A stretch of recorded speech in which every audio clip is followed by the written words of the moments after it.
Hai, ketemu lagi dengan saya di channel Fisika Asik, channel yang akan membahas tentang teori dan soal fisika SMA terupdate. Kali ini saya akan membahas tentang rangkaian majemuk dua loop dengan cara kedua. Kita lihat videonya.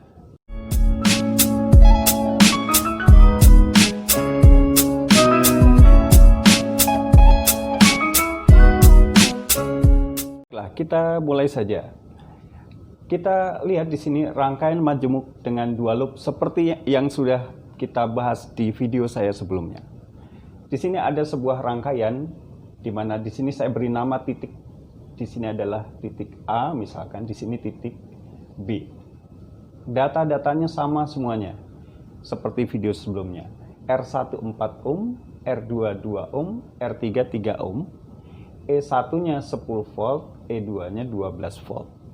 Nah, kita tidak akan menggunakan metode loop yang mungkin bagi beberapa orang terlihat rumit. Nah, saya akan sederhanakan saja.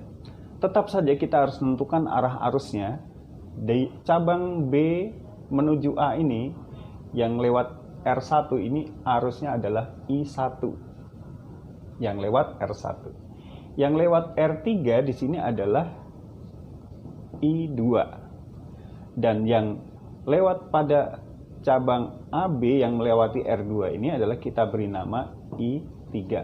Nah, di sini sesuai dengan hukum 1 Kirchhoff bahwa I1 ditambah I2 sama dengan I3. Ya.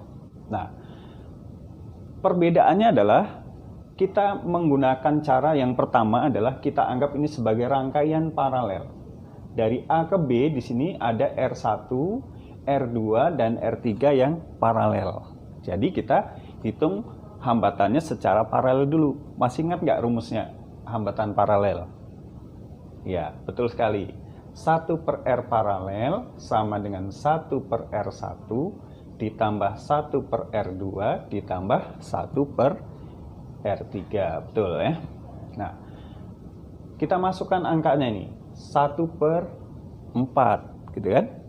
Ditambah 1 per 2 ditambah 1 per 3. Nah, pecahan di sini penyelesaiannya adalah seperti ini. Kita samakan penyebutnya. Misalkan kita jadikan di sini per 12. Ini pelajaran SD nih, ya. 4 jadi 12 kali 3, maka di sini 3. 2 jadi 12 kali 6, maka di sini 6. Ditambah di sini berapa?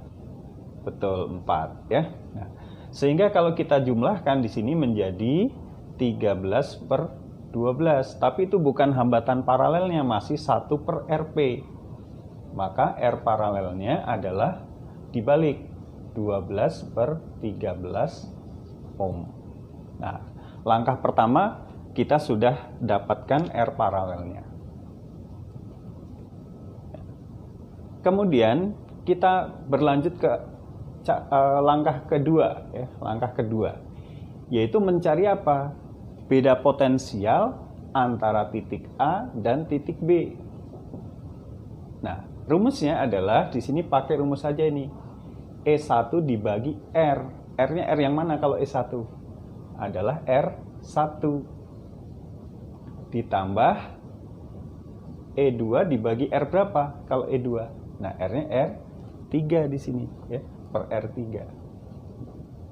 Nah, ditambah, nah untuk yang tengah di sini tidak ada elemennya, tidak ada elemen baterai di sini, maka tidak perlu ditambah lagi di sini, tinggal ditutup dikalikan dengan R paralel, gitu ya.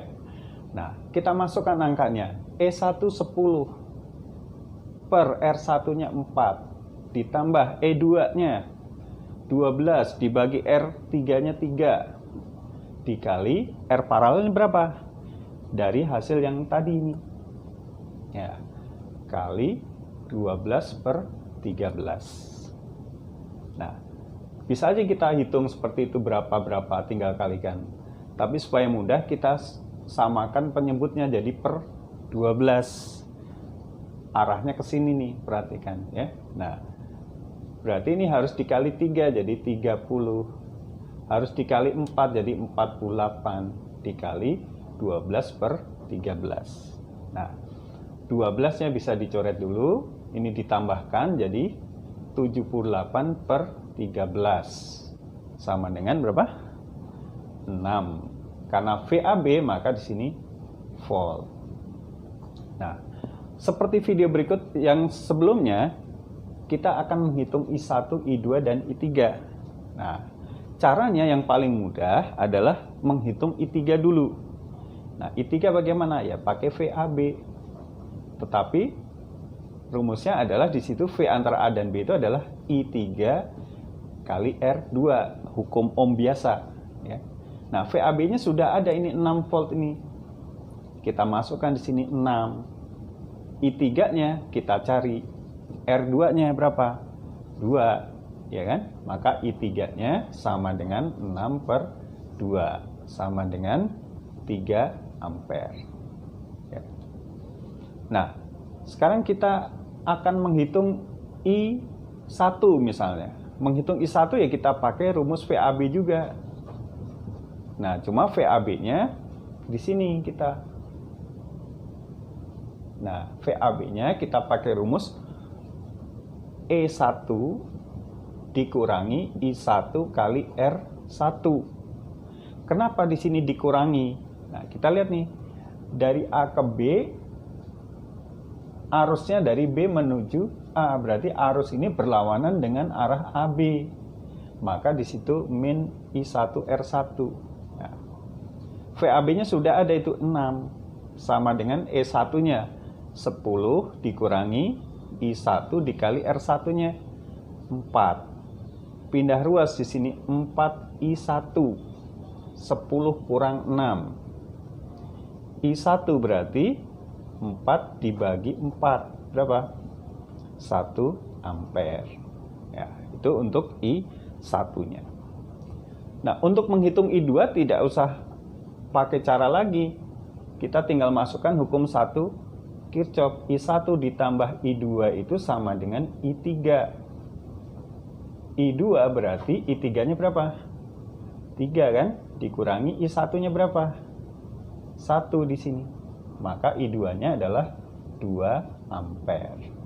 Nah, ini sama dengan video yang sebelumnya, rangkaian majemuk 2 loop menggunakan hukum 2 Kirchhoff. Nah, ini lebih sederhana karena tidak menggunakan persamaan loop. Oke, saya kira cukup sekian dulu video saya kali ini. Jangan lupa like dan subscribe. Dan kalau ada yang mau dikomentari, tulis komentar di bawah ini. Tunggu video-video saya berikutnya. Salam fisika asik.